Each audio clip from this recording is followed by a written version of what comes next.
I mean, Lane Kiffin says this all the time. Other coaches do too. They're right. Can you imagine in the NFL if coming down the stretch in December, 10 guys for the Cincinnati Bengals go, I'm declaring free agency today. I might still finish the season with the Bengals. Might not. But I'm going to go visit Dallas and Buffalo and New England this week. And I'll pick one. And I'll sign with them in January. And I'll start practicing with them. But now listen, in April, if I decide, hey, I went to Dallas and I don't like Dallas, I kind of look back and think Buffalo was cool. And by the way, Green Bay called. The NFL would go belly up. Fans would go, this is stupid. This is idiotic. I'm not doing it. I'm not paying for this. Mm-hmm. College is absolutely banking on a loyalty, love. That is what they're banking on. So I've said repeatedly, this is unsustainable. That people are going to start looking at this and going, this is dumb.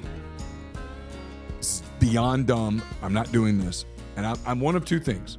I'm either incredibly wrong, and I'll admit it, I'm not a person that has any emotional tie to any of the three schools that I went to.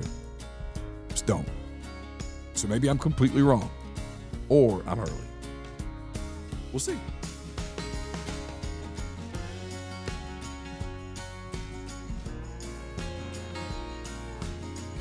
All right, back again. Somehow I got you, Neal McCready. I apologize. Last time I called you McCready, but it's McCready. It's one of those things that I've learned to answer to that name pretty much my entire life. My mother, Judy, she will correct people. I can remember she embarrassed the kids when they were little. She would take them to carpool, and they'd yell, "Campbell McCready," and she would say, "It's McCready." I don't do that. I've accepted that it's going to be mispronounced. Well, again, thank you so much. I think people really, really enjoyed the conversation we had last time.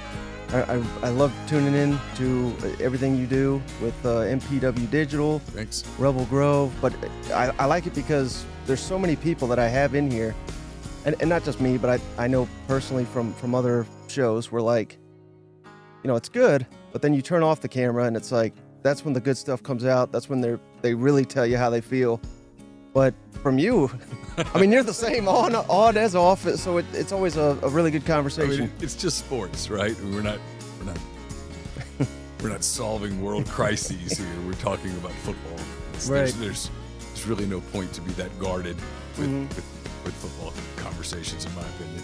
Well, and by the way, I'm a big fan of your work. I appreciate you having me. Yeah, absolutely. Anytime. So I don't know if how much you remember of last year's conversation, but I rewatched it last night just so I wouldn't repeat any of the same questions. But one thing was fabulous from what you said, because we talked, remember this time last year it was a lot of playoff or bust, and something really stuck from what you said.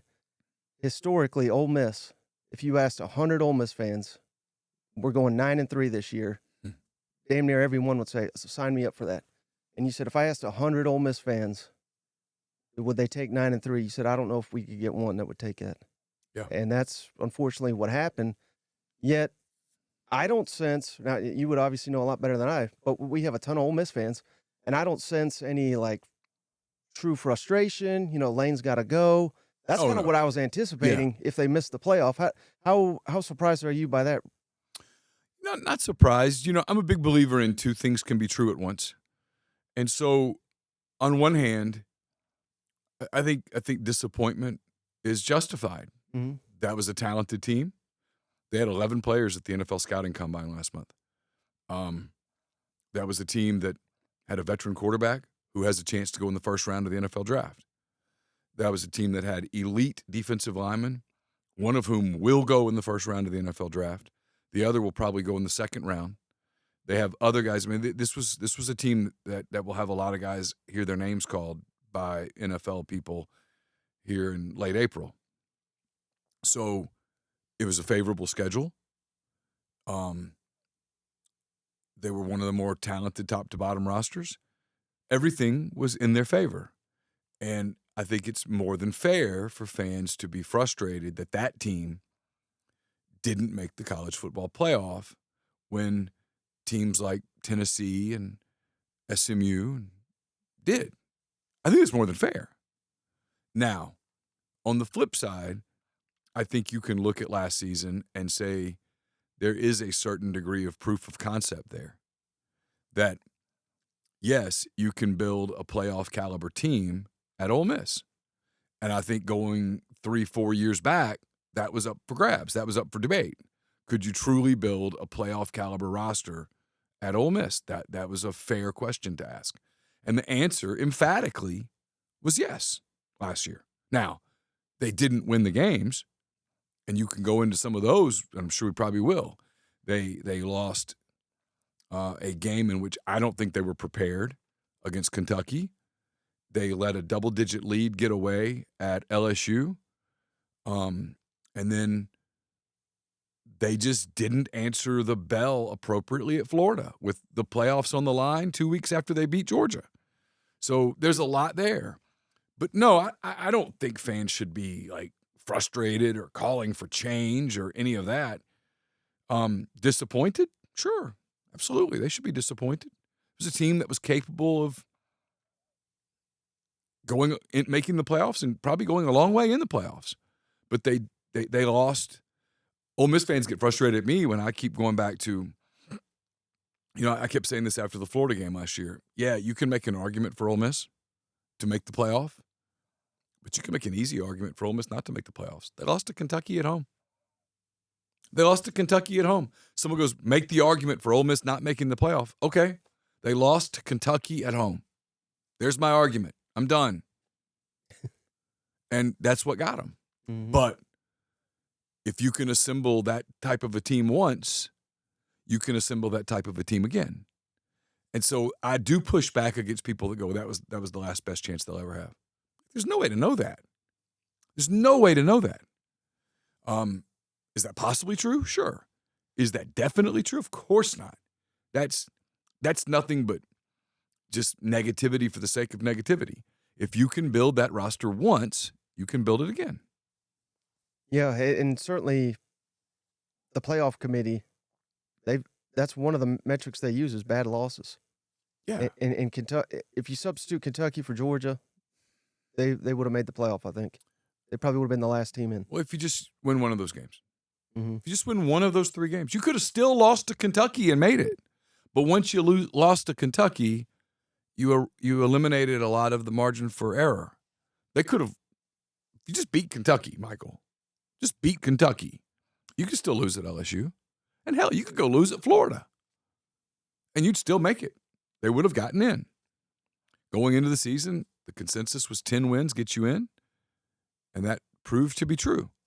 Now, is that going to be true every year? I don't know. It was true last year, and we all thought it would be true, and it was.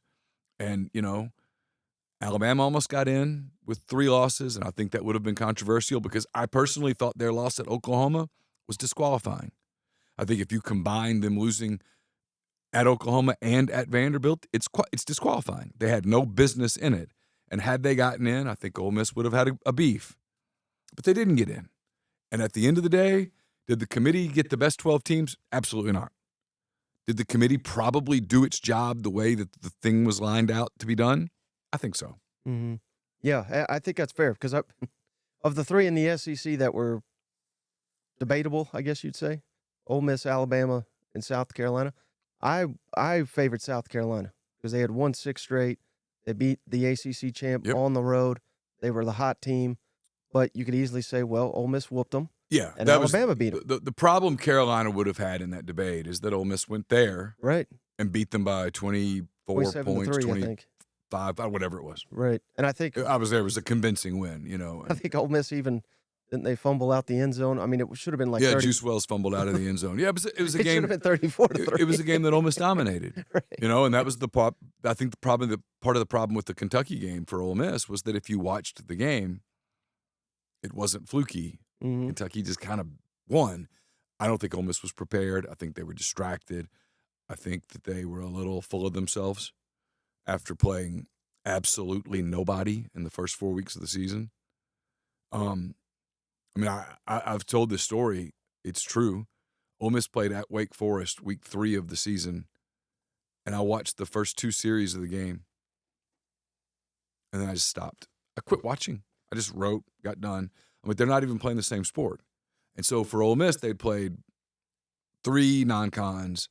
I mean, the best team they played in the non-con, I think, was Georgia Southern. They weren't ready for Kentucky, and Kentucky had been battle-tested. Kentucky had played South Carolina, and Kentucky had played Georgia. Now, was Kentucky a good football team?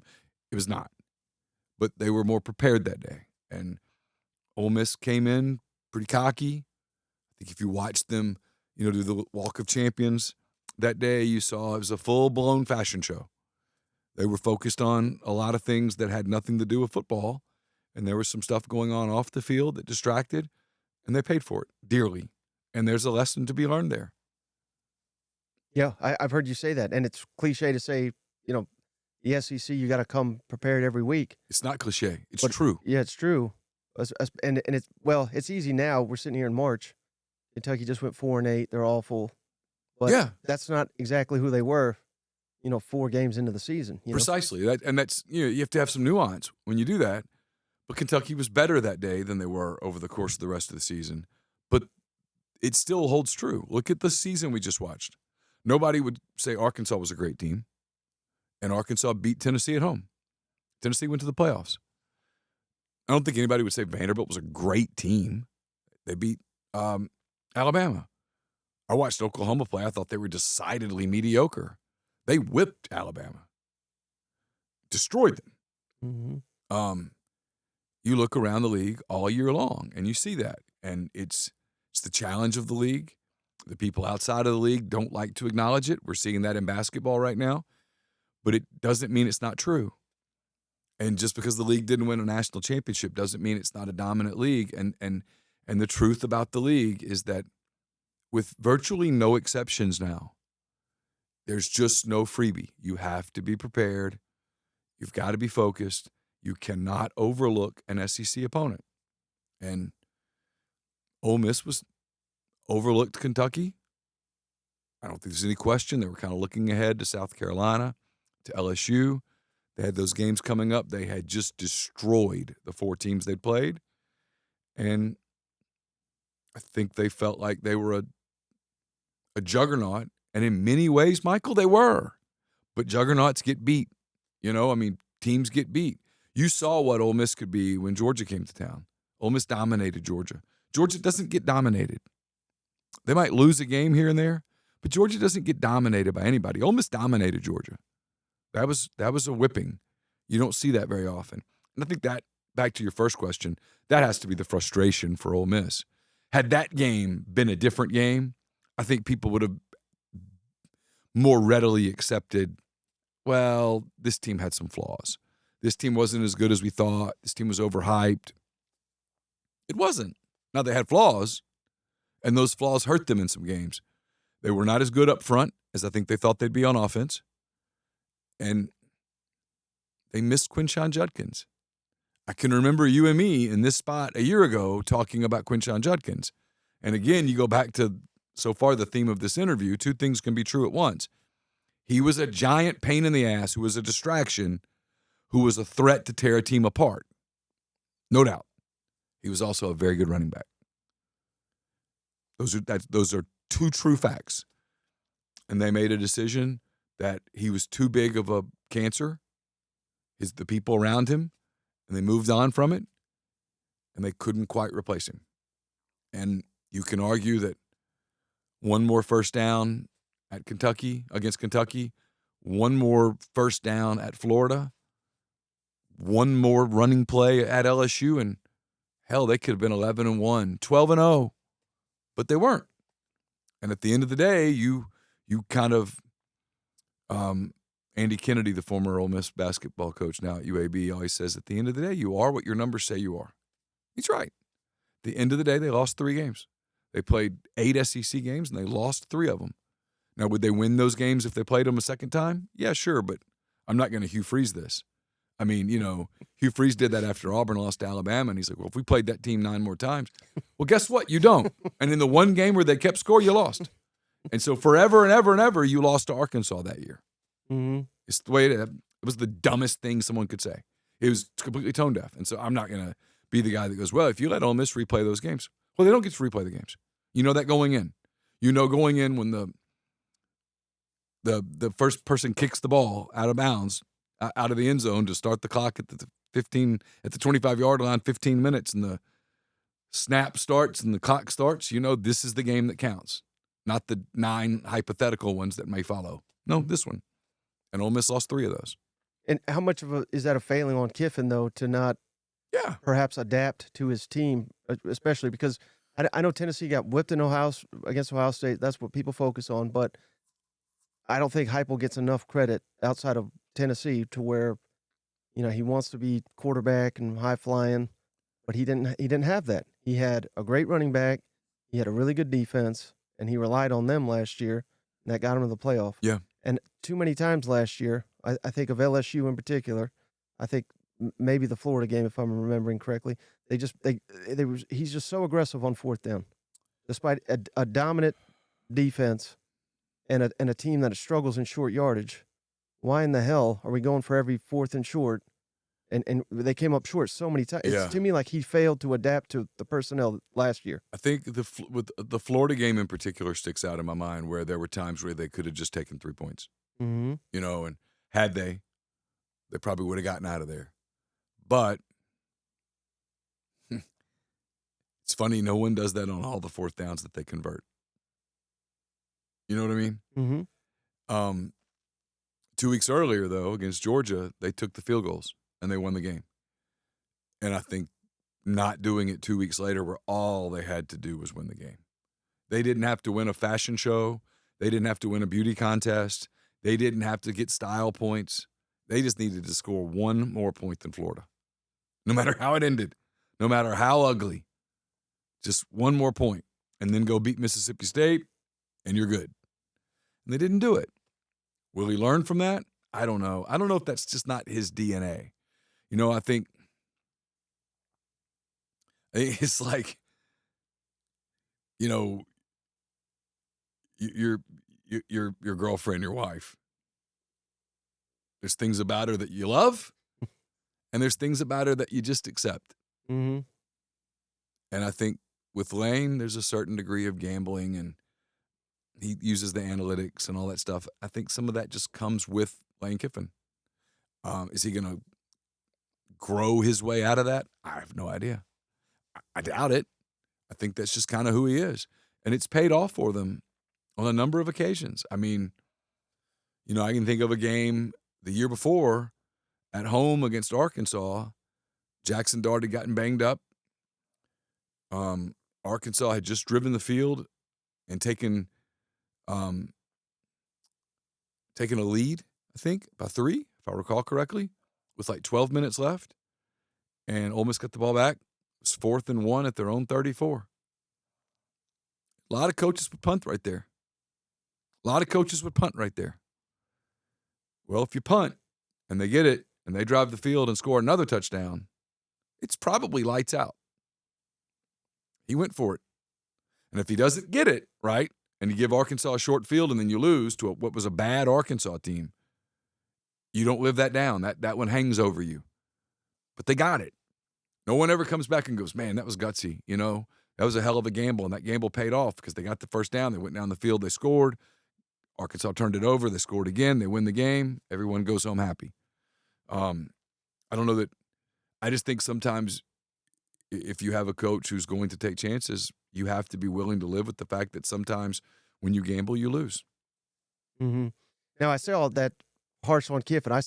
I think given the year, I think the stat is, and I think I credit you because I think you started saying this first, but over the last 4 years, I think they're the 3rd winningest program in the SEC.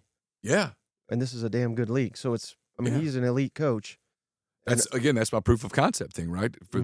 Ole Miss in its history had won 10 games or more like once. Well, he's won 10, 11, and 10 in 3 of the last 4 years. Mm-hmm.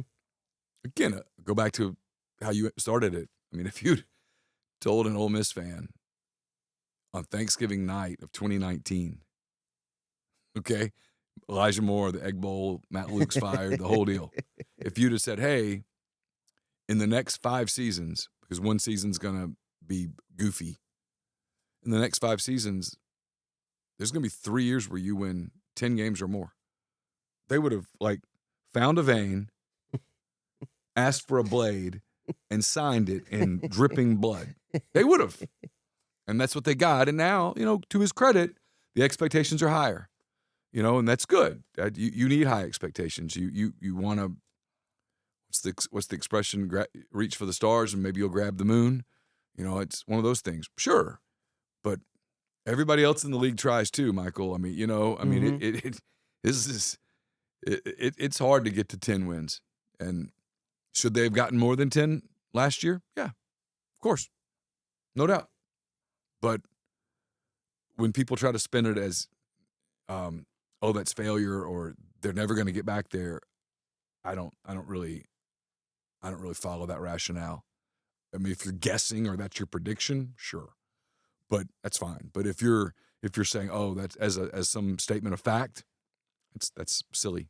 Mm-hmm. And then again, to Ole Miss fans' credits, they've backed up again that Ole Miss got another top portal class. Yep. They rated one of their, I don't know if you call it a rival, Arkansas, for sure. most of their key players that went into the portal. Yeah. I mean, so again, they have. If you would have told me Ole Miss didn't make the playoff, I said, well, I don't think those fans are going to keep giving. But I mean, they're close enough to where they keep chopping that wood. It's eventually, I think it's gonna fall. But how competitive you think Ole Miss will be with? I don't know if you've seen any of the stuff I put out or Bill Connolly, but I do my own returning production, and Ole Miss is dead last in the SEC. Yeah, they lose a lot. Offense and defense. Lose a lot. So I know the schedule on paper is friendly, but that's going to be a lot to overcome. Oh, absolutely.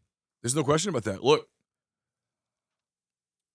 there's a lot of excitement about Austin Simmons, and I get it. We'll talk about him in a minute, I'm sure. But I think Ole Miss fans, if they didn't already, and most of them did, in fairness, the overwhelming majority of them did, if they didn't fully appreciate Jackson Dart, I think they're starting to. I mean, he went to the Senior Bowl, wowed everybody just like I kind of thought he would. Went to the Combine, looked great. His stock keeps rising. Incredibly charismatic. Natural-born leader. Tough as nails. Those kinds of quarterbacks don't grow on trees. They're hard to find. And the fact that he might go in the first round tells you that a lot of NFL people feel the same way, and you have to replace that. You have to replace all that experience, all that production. You've got to replace Jordan Watkins and Trey Wallace and Caden Prieskorn and Juice Wells. You've got to replace a lot of production. Ulysses Bentley IV is gone. That was a controversial thing last year, but he's gone. You have to replace a lot of playmaking and all of those things, and that will be difficult. And on defense, man, you got to replace that front. I mean, everybody talks about Walter Nolan, and they should, and Princely Iman-Mielen. He was great last season, but so was J.J. Pegues, and so was Jared Ivey, who I think was one of the more underrated players in the league. You got to replace Pooh Paul, who had a phenomenal season after transferring from Arkansas. You've got to replace Trey Amos, who's going maybe late first, early second round as a lockdown corner. Even guys that no one talks about. Trey Washington played a lot of football for Ole Miss, 4, 5, 10 seasons. He was there forever. You got a bunch of those kind of people that you've got to replace. And no, that's not automatic. And so I'm with you. Look, I think it's going to be a good team. I think they're going to win a bunch of games. But that early part of the schedule, when fans do that's a W, and that's a W, and that's a W, I kind of go, hold up. Yes, should at Kentucky be a W? Absolutely. Is it automatic? We just discussed that. Is Arkansas at home? Should that be a W in September? Should. But they've got more returning people than you do. Now, you're better than them. But is it automatic? No. Is Tulane automatic? No. Absolutely not. Those are games you have to play. And if they can survive those games, and for the record, I think they will, if they can survive those games, you get into that middle of the season, and then we'll find out, are you good enough? Lane Kiffin's very good at building teams. He's very good at replacing talent with new talent, figuring it out. He's got a interesting young quarterback who's got an immense skill set. But, yeah, you got to replace all those people, and in this league, that sometimes is problematic. That Tulane game scares me the most with Summerall. I know Sure. I think his quarterback and his running back, he gets rated because he's G5 now. But that's a game where if you're Kentucky, if you're Auburn, you're saying, why are we not hiring this guy? You know, I mean, that's a game that gets him an SEC job. Yeah. You know what I mean? I think Ole Miss will kill him probably, but to your point, John's going to be an SEC coach. I mean, sooner rather than later. mm-hmm. So, yeah, he'll come in there with – I'm sure he'll have a team prepared that day. He knows that there will be some eyeballs on it. And, no one's expecting him to go win the game, but he can put an impressive product on the field. And if he does, some people will notice, obviously. And who knows whether that will be, Kentucky or Arkansas or Mississippi State or wherever an opening might occur. He's going to be on people's list. Mm-hmm. And maybe unlike last year where it was just Cupcake City, they're going to get fairly tested fairly quick. And, I mean, that could be a good thing because it seems like Kiffin always got his team early on. I mean, I think back even to the COVID year against Florida was really good. Yeah. They gave him a game at Alabama, I think. Yeah, for sure. I mean, typically he's got them ready to go early. So I think there's going to be some growing pains. But I think this is an Ole Miss team where clearly you're not going to want to judge them by the first month. I think they'll get better and better. Well, and they're not going to have all that pressure hanging over them. This last team had a lot of pressure. I mean, all the last dance stuff. And still, I laugh at that, and I laugh at after they lost to LSU. That was another reason I would not even consider Ole Miss for playoff because every week they said it's playoff or bust here out, and I was like, it is, and they whooped Georgia's ass. All I heard after that was it's playoff. We're in the playoff now. Yeah. And then you lose to Florida. Okay, you're dead to me. Yeah. Because you were in the playoff according to you. Yeah. And you just lost. So. Yeah. Well, everything after that just felt like spin. Right. It was hard, and they're doing their job, right? If you're Lane, you can't go. I mean, you can't stand up at the podium and go, "No, we don't belong." Right. But and even worse. I apologize to keep cutting you off. The worst. I mean, there was a lot of bad, but I don't want to go to the SEC championship. I've talked to other coaches, so I'll just kind of give you the feeling from some other coaches that they don't want to be in it. The risk to get a bye. The reward to get a bye versus the risk to get knocked out completely.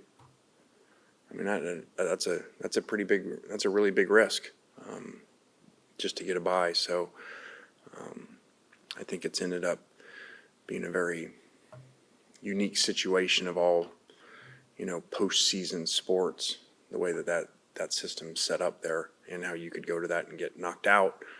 And if you don't go, you're in. Like, Jesus. What? I agree with him. I'm sure Sankey did not appreciate that. But he took care of that himself, didn't he? He did. He did. But, here's the thing about that. Everybody says, this drives me crazy. This is a media pet peeve of mine, okay? We want coaches and players to say stuff.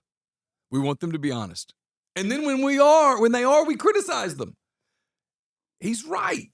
He wasn't wrong. I mean, his point was, hey, if we can get to 10-2 and have a playoff spot wrapped up and not have to go play in Atlanta, let's do it.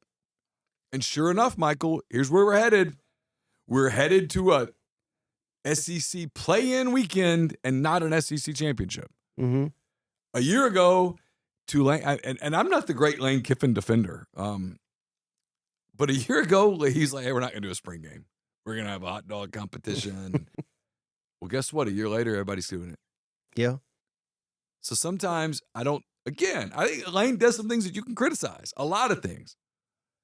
And I pin a lot of that Kentucky loss on him. But he's also ahead of the curve quite often. And he's not wrong about the SEC championship. I mean, if you're a 12-0, 11-1 team, and you're already in, the only thing that can happen to you in Atlanta that first weekend in December is bad.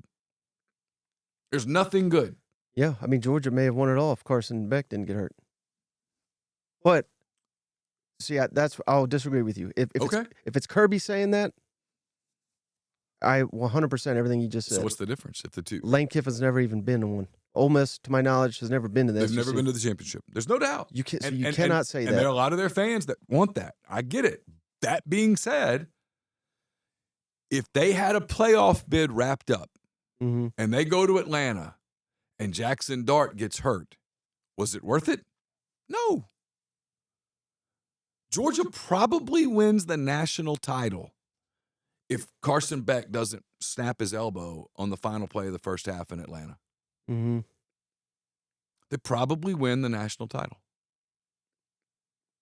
See, last year I thought it would have been awesome because I was at the SEC championship. It was a great game, but it was a very muted. Yeah. Those fans are, they're passionate. Of course, if you're there, they were excited. But before it was dead. It doesn't make sense. It should have been. Everything is a build up to playoff, and then you play this game between two teams that are already in the playoffs. This is just for seeding. Right. Well, nationally, people look at that and go, "No, that's why do we like the NCAA tournament? We don't really like the NCAA tournament because we're obsessed with Creighton basketball. For God's sake, we like the tournament because the loser's done. Mm-hmm. We like the tournament because the winner advances to the next bracket." And so when we get the playoffs, we get these massive TV ratings because it's a bracket. Mm-hmm. You get a championship game where both teams are in the tournament. Yeah, people watch, but did they really care? Should they care? I mean, would Georgia have been better off just waving the white flag, sitting some starters, letting Texas have a title and get ready for the playoffs? You could argue that. See, I think it would have been awesome, though, if it was Ole Miss, Alabama, and the winner goes to the playoff. Sure. Which is sort of what they're going to do. But and had you told Lane, hey, yeah, here's what we're going to do in Atlanta. We're going to have Ole Miss play Alabama, and the winner gets this last spot. He just said, sign me up. Mm-hmm. This is awesome. Let's go to Atlanta. That's not what it was. Right. And so I kind of give him a lot of credit for, hey, guys like you and others are free to disagree, right? And think he's wrong, and he very well might be. I don't know. It's a matter of opinion. But I understood his point.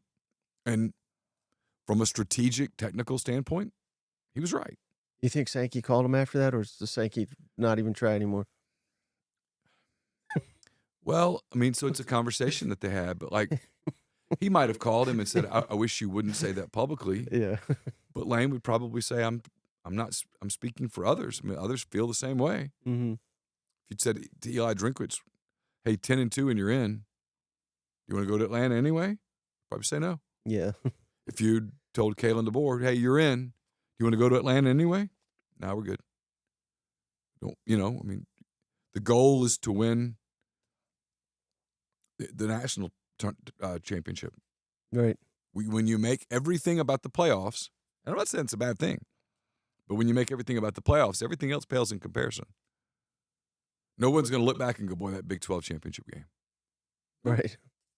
What do you think of this proposed championship weekend where it's maybe 1 versus 8, 2 versus 7, or even 1 versus 2 versus for seeding, which is kind of lame.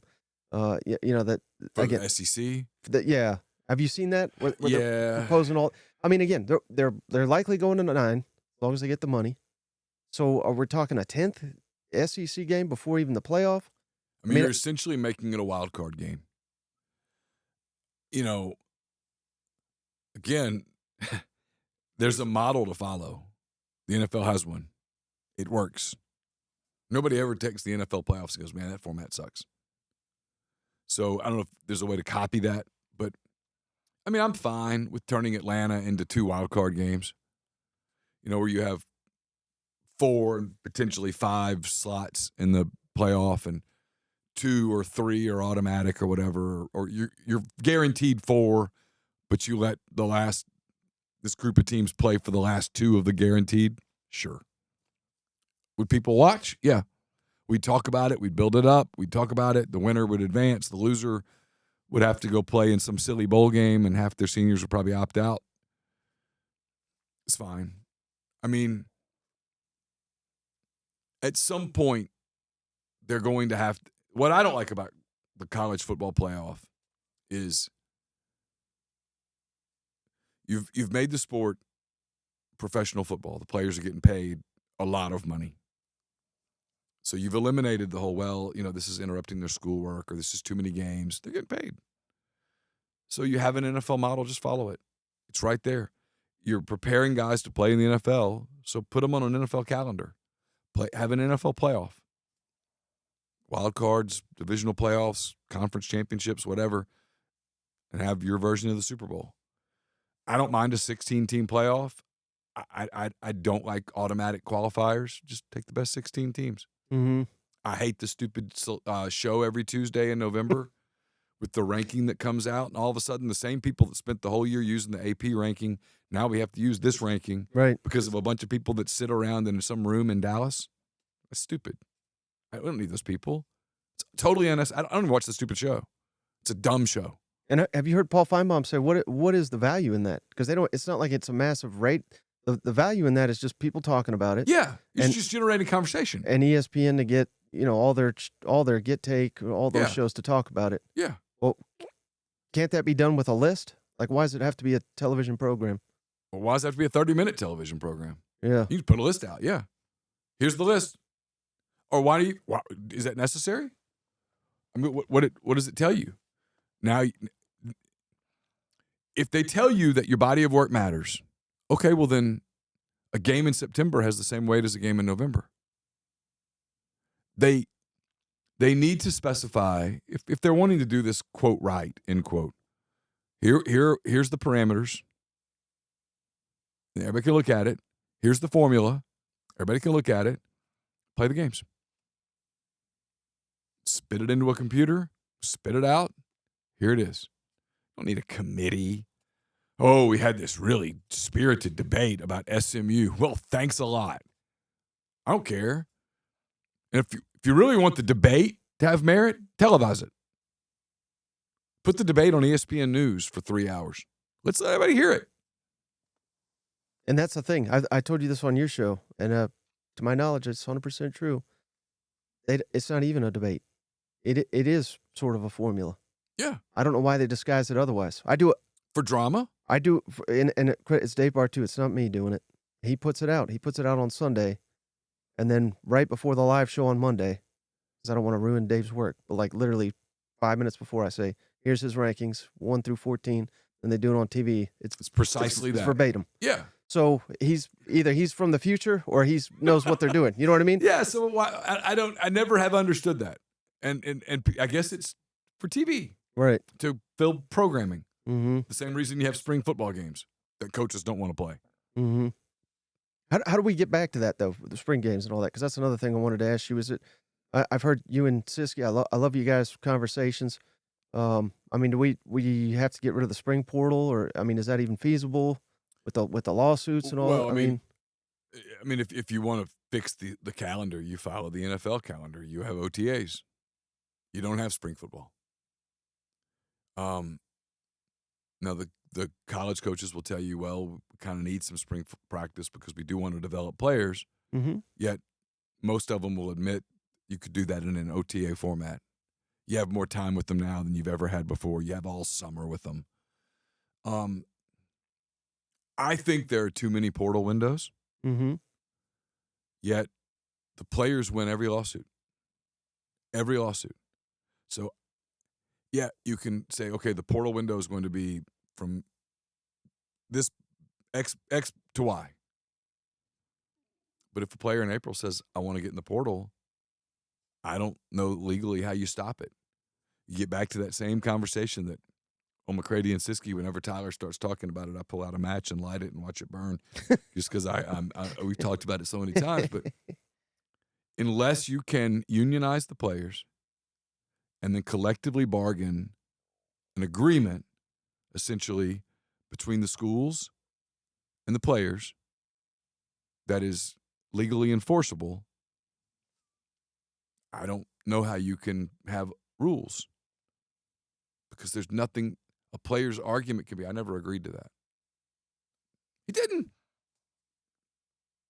And the schools won't enforce it. And the schools could collude, mm-hmm. and they could enforce some of this and take some power back.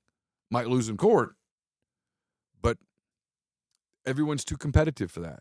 So instead, we have this free-for-all in December.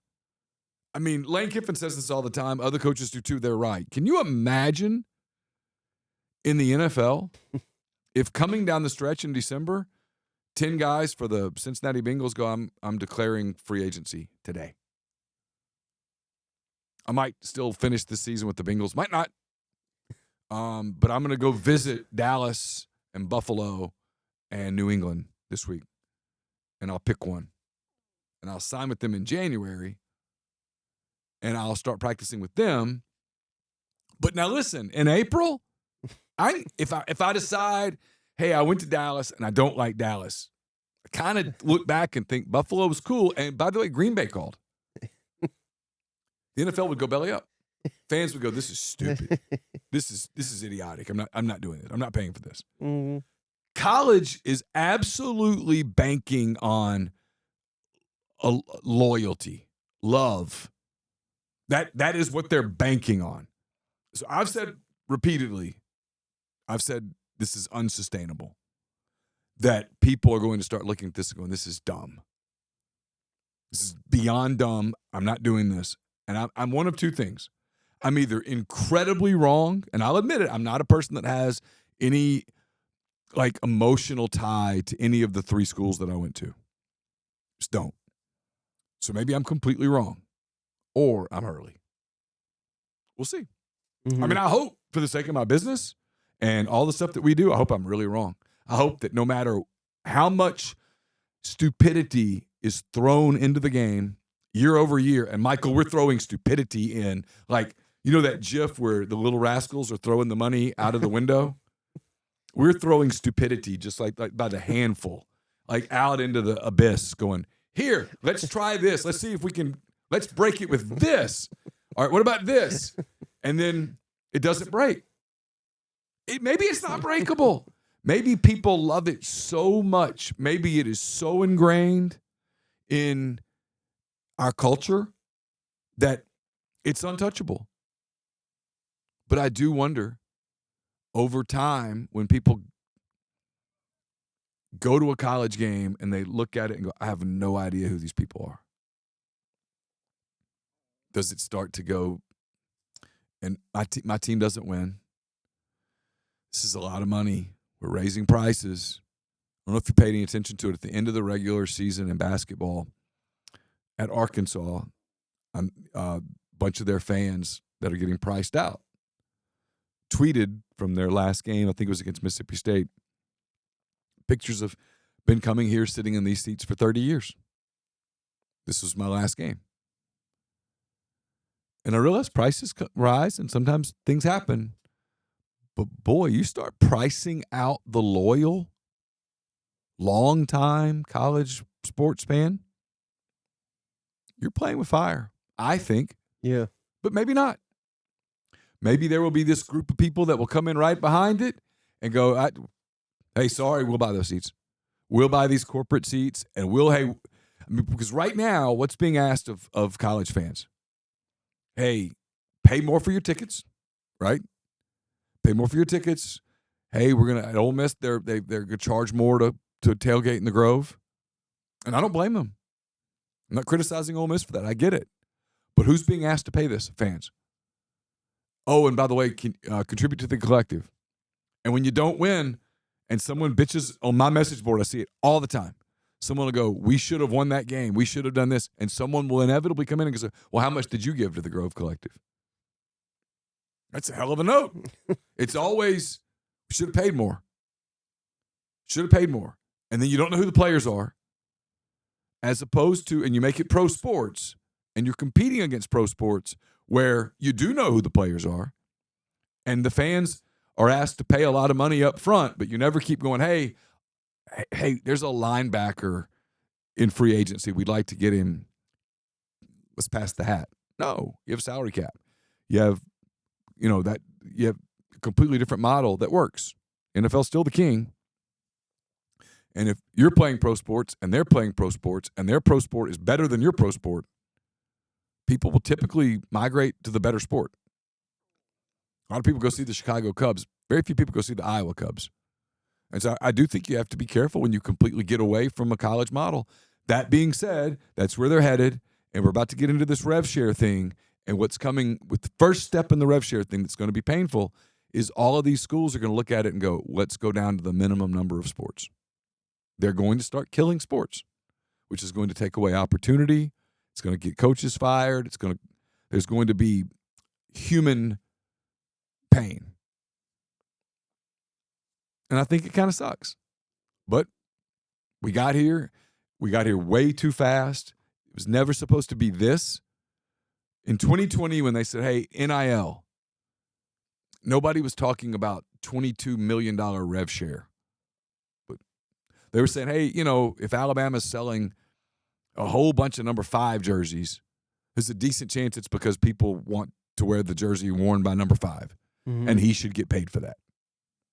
We've gotten completely away from that into just straight salary. Well, Congress will fix it. Yeah, the same Congress that fixes everything else. Yeah. I mean, I watched Trump's presidential address. I mean, half stand, half sit. I mean, you tell me that group's going to solve college athletics? Stop. Well, hey, speaking of loyalty, how loyal is Lane Kiffin, you think, to Ole Miss? And I think I've asked you this before, and I think this is the correct way to answer it because it's probably the most accurate. But that he's a guarded guy, and people that say they know what he's thinking, I think they're just guessing. But having said that, I mean, I heard wide and far, and I was right. I think we were on the same camp. He's not going to Florida. Ole Miss will be in a playoff chase. The timing is illogical. Yet, I heard far and wide he was going to Florida. Yeah, I don't know, because at the end of the day, Florida didn't open up. Right. So, there's no way to know emphatically whether Lane Kiffin would or would not have gone to Florida because the Florida job never opened. Right. The Auburn job opened, and he thought hard about it and has admitted that he thought hard about it. How loyal is he? Well, he's been there 6 years. And now seemingly he's got all his family there, right? I mean, just about. Almost literally everyone. Yeah. His ex-wife is moving back. I think the plan is for Knox, his son, to enroll at Oxford High School. I think Knox will be a sophomore, maybe a freshman, one or the other. His daughter's, I guess, about to go into her 3rd year at Ole Miss. He's got another daughter that plays volleyball at Southern Cal. Most of his family's there. His parents moved there. Monty passed away last season. Oxford has proven to be a pretty good fit for Lane. It's a unique town in that it leaves people alone. Like I hear people talk about, certain coaches at certain places can't go out publicly. Lane is not a very public person, but if he wanted to go out publicly, he could. No one's going to bother him. Pretty much nobody will bother him. He's making a ton of money. It's $9+ million. They've basically given him everything that he wants. The people in the athletic department have done everything. They've bent over backwards to accommodate his request. He's assembled a very good support staff that's well paid. They wanted Pete Golding. They paid for Pete Golding. It's paid off. They have a strong collective that does everything it can to give Lane everything he wants. He's wildly popular. It sounds silly, but it's true. They've made his dog the mascot. How many other programs around the country?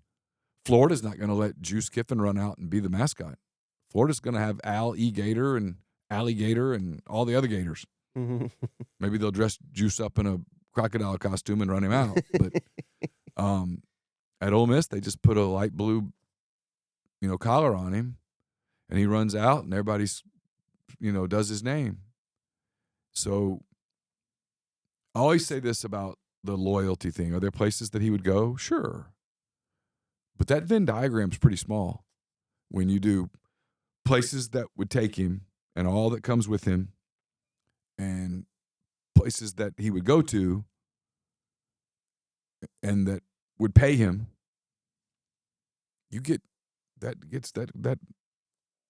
the shaded part of that Venn diagram, the overlapping part, is pretty small, Michael. And then people talk about the NFL. I mean, maybe, but the NFL's not really hiring college coaches right now. The NFL's hiring proven coordinators from winners and getting them to come in and install an offense or a defense and hire someone to do the other side of the ball. And that's the NFL model right now.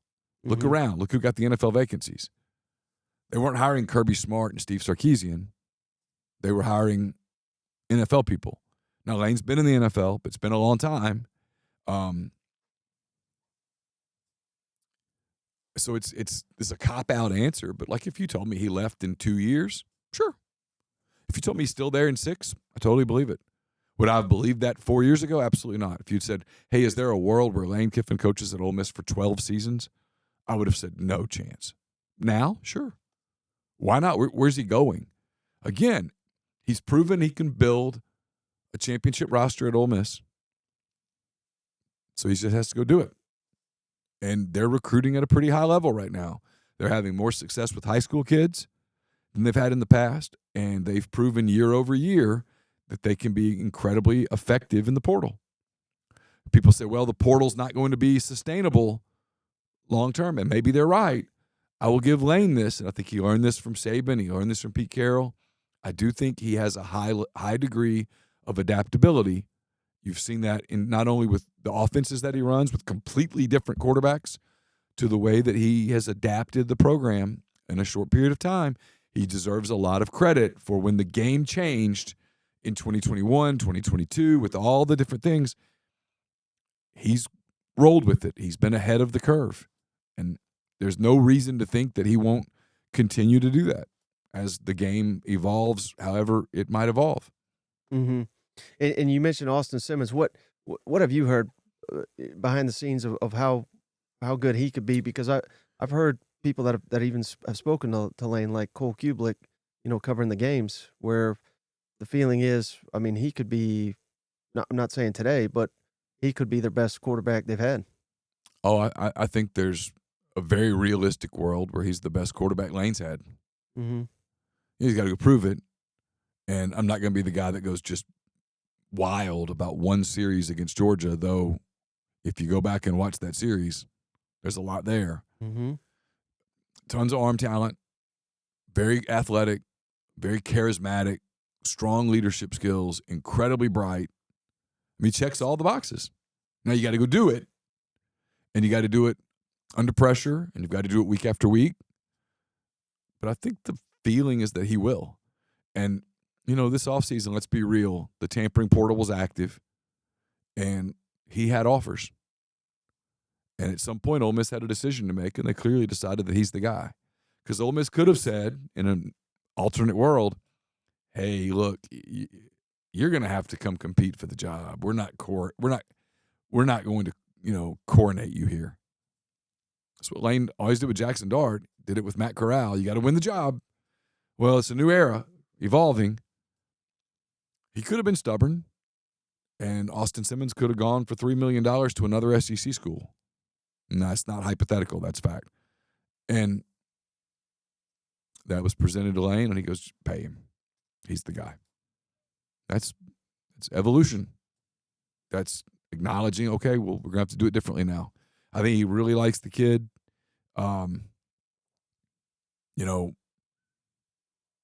Again, how effective can he be over the course of a SEC season and all of those things?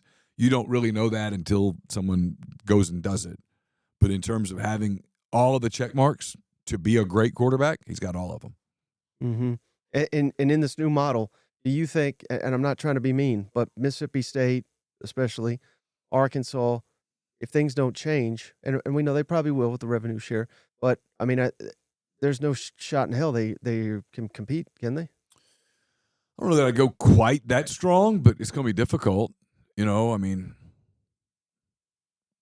I saw Arkansas play twice last year. I saw them play at home against LSU, and I saw them play at home against Ole Miss, and they simply didn't have enough talent. Now, with rev share and all those things, can they fix that? I don't know. I'm not there. They certainly appear to have a very strong plan in place for basketball and maybe for baseball, I guess. But they've got to address that with football. Does that change? Let's say this is a 5-7 season there, and it's the end for Sam Pittman. Do they address that with a new coach? I don't know. They've been a little more reticent to jump into this world. Mississippi State's been even more reticent than Arkansas. They were not competitive last year at all. Does the rev share thing level the playing field for them? I guess it could. I don't know that anybody really knows what this next model looks like when you have rev share and then you have, quote, NIL on top of rev share, supposedly governed by a third party that assesses values. What does that look like? Hey, man, your guess is as good as mine. And when people go, my deal with that is who enforces that, right? If you call me today, okay, and by the way, if you'd like to do this, you can. I'm cool. I like Nashville. If you call me today and say, I'll pay you $2 million a year to come host programs on my YouTube channel, even if 100 other people in that sphere say that's insane, right? If Josh Pate and these other people say, Michael, that's insane. He's not worth that. If you think I'm worth that, how can a third party come in and go, no, not going to happen. You're not paying him $2 million. He's not worth it. Nobody put a gun to your head and made you offer me that. Same thing as in college football. Mm-hmm. If one school goes, we think this kid's worth $5 million. Here's a $5 million NIL deal on top of his rev share. Even if all the other schools go, this is insane, you're breaking the market. How can a third party come in and go, that's above and beyond what this player's worth? Says who? How? I mean, you can argue that the New York Mets are overpaying Juan Soto, right? It's easy. You can have that argument. But the Mets value him at that number, so that's what he got. What's he worth? He's worth what he could get. I think that holds true in college sports at this stage. I don't think it's governable. So, it's going to come down, I suppose, to who can have the most money, which, again, we go right back to fans. We're hitting up fans for more and more and more. And so let's say, pick a school, Tennessee, ends up paying, instead of $22 million, $32 million. And they win. The team that paid $22 million goes, well, if we want to win, we've got to raise $10 million more dollars every year. And you just keep doing the arms race, and at some point, people will say uncle, or they'll find the money. And so I guess I don't know if I completely answered your question or if I got off the topic a little bit, but to me, the whole how does someone compete? How does someone do it's can Mississippi State compete? Yeah, if they decide financially to get in the game, sure. If Arkansas were to turn around, you mentioned them, they were to turn around and the Tysons and those people said, you know what? We really want to win in football. And John Summerall says, or Kane Womack or whoever, right, says, I want the Arkansas job, but only if you have X million in NIL. And they go, okay, done. Is that enough to get them over the top? Could they win? Yeah, I mean, I think a kid would go to Arkansas for 1.75 before he would go to LSU for 800,000, probably. I mean, if the Blue Jays had offered Juan Soto $1 billion, he would have gone, right? And, I mean, and in that world, people go, that's insane. Unless the Blue Jays went, well, that's what we think he's worth. At which point Juan Soto signs, and it's his money. And he goes and plays in Toronto. But he's with the Mets. Why? Because the Mets offered him the most money. And there were teams that got out of it because they just said this is an insane figure. Not, with speaking of Major League Baseball, where you have the labor agreement that's about to come up, and no one knows exactly what the future is going to look like, what the next TV deal is going to look like. It's possible that 3 years from now, people will look back at what the Mets did and said that was total insanity. You wrecked your franchise. It's also possible they go win a world championship and they get a new labor deal and salaries explode, and you look back and go, hey, that Soto deal was kind of a bargain. I don't know. That all of those things are going to happen with college football now because college football is pro sports. Yeah. All right, last thing for you, Neal. Really appreciate your time. And but this is a little bit of a loaded question, but I've asked you about Hugh Freeze before. Okay. And I know you have a background with him. You said you got no problem with him. Yeah.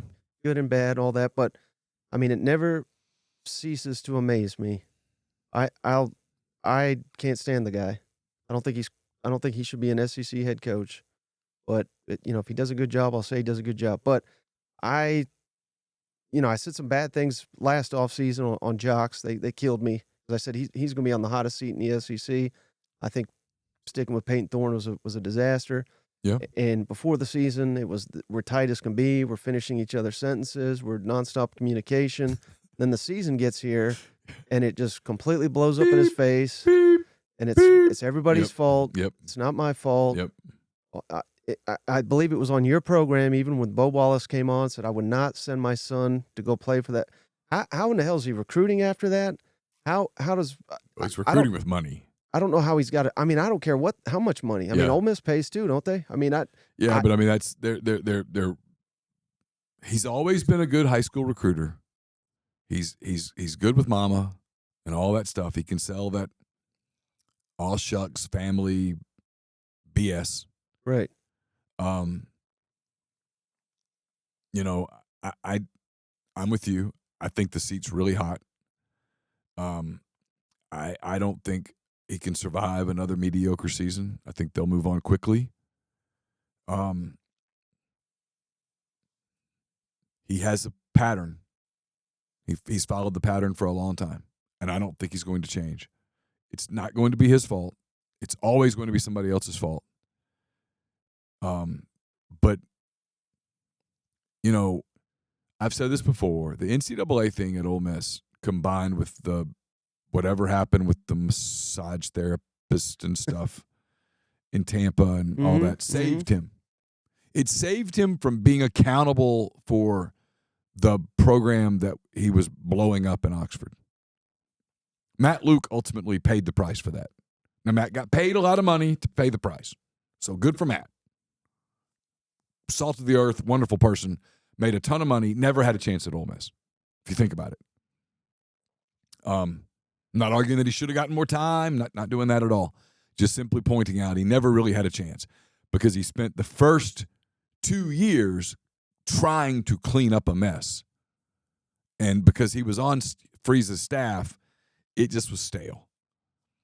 But, he did. He said, hey, Peyton Thorne's my guy. That was a decision he made, and it backfired. And we'll see what happens this season with his team. He recruited a very talented high school class. They had some flashes last season, but I'm with you. I'm skeptical. I don't think they're going to win big, and I think that media market's too big for him. And I would bet against them in 2025 just because, lots of places are weird. Like, Auburn can be weird, and they have incredibly high expectations. Maybe too high, maybe not. But again, that's kind of that. If, perception is local. If locally the perception is, hey, we should be a championship contender, it doesn't really matter what people in Nashville or Oxford think. If the feeling in Auburn is this should be a perennial contending team, then that's reality. That's what your expectation is. And I don't think he can fulfill that. Yeah, and I think he may have added the worst quarterback possible. I like Jackson Arnold. I think he's very talented, but he's very turnover prone. He's a work in progress. Well, You're throwing in a work in progress where they need an instant yeah, because you got to go win right now. And, I haven't looked at Auburn's schedule. I haven't studied it. They open against at Baylor. Yeah. So, and nationally televised Friday night. The heat starts early if they drop that. And I think the fact that Alabama's dipped, if Alabama's good, which I think they'll probably be very good, then all of a sudden it's like, damn, we missed a window. Nick Saban was out. Yeah. We could have swung this thing. But I don't know. We could sit here and talk that all night long. You know what? Yeah, it's someone has to lose. Like, you play all these games, someone's got to lose them. I mean, there's a joke in basketball, like the league went 500 in league play. Well, the league's going to go 500 in league play again in football too. So, some people are going to lose, and when they lose at places like Auburn, when you can't get over the hump, it doesn't really. You can stand there and do all the justification and rationale that you want. You either win or you don't. And what would be interesting at Auburn, with all the money that they owe him, and all of the talk and the stuff that they did with him, if they decide to move on from him, the two things that would be interesting is who would truly want that job. That job's a little different now because you don't have the Saban albatross across the state. And there are some signs of Georgia, and when I say declining, I mean little in small increments, right? But there are signs that there's a crack or two in the armor at Georgia. Still strong armor. They're still a monster program. But there are some signs. There are some signs that they could slip a little. And I think that ratchets the pressure at Auburn. Like, I think when Nick Saban was dominant and Kirby Smart was running Alabama East, you could be at Auburn and go, man, it's just a really rough period right here, right? Nobody could do it right now. These evil bastards on these two sides are just more than we can overcome.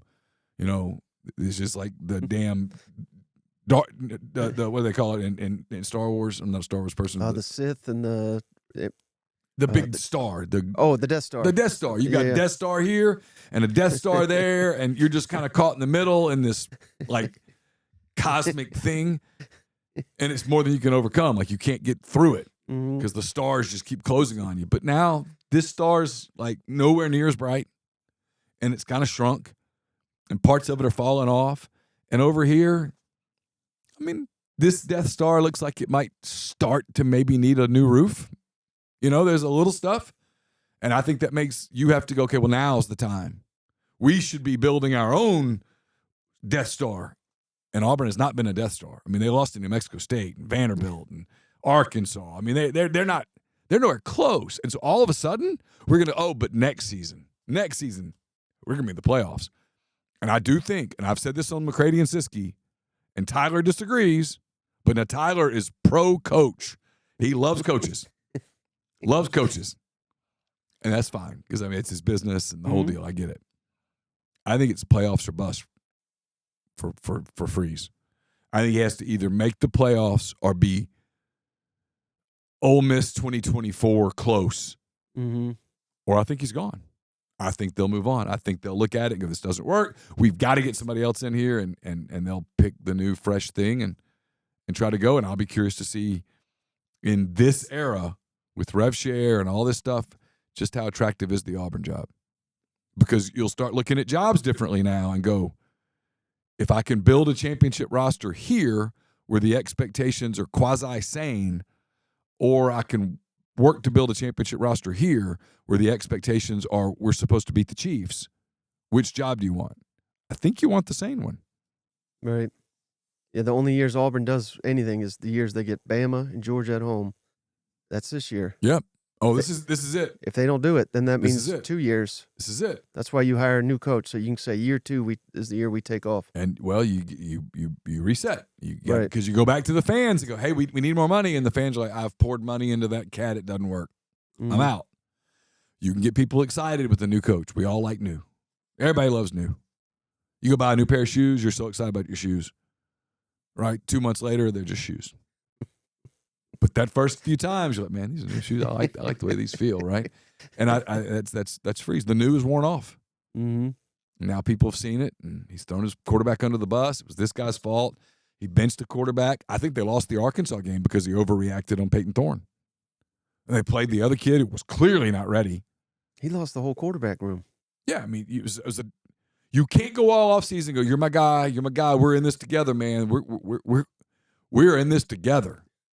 And then the first time there's some turbulence, hey, you're out. You suck. Next. And then that kid comes in, and he's terrible. And 2.5 quarters in, Now you spend all week saying, no, this kid's really good, man. He's a great kid, great mama. God, his mom. And then 2.5 quarters in, he's losing to Arkansas, and you're like, he sucks. His mom's kind of big if you think about it. I mean, that's just what he does. You gotta stick with somebody. You gotta ride it out. Fairness to Lane Kiffin. Really, think about it. Was it 2020? Matt Corral, they go up to Arkansas, and Matt throws like 17 interceptions. And the first thing Lane does in that post-game press conference on the Zoom, Matt's our quarterback. Obviously, he can't throw that many interceptions. We got to fix it. But I just told him, he's my guy. He's my guy.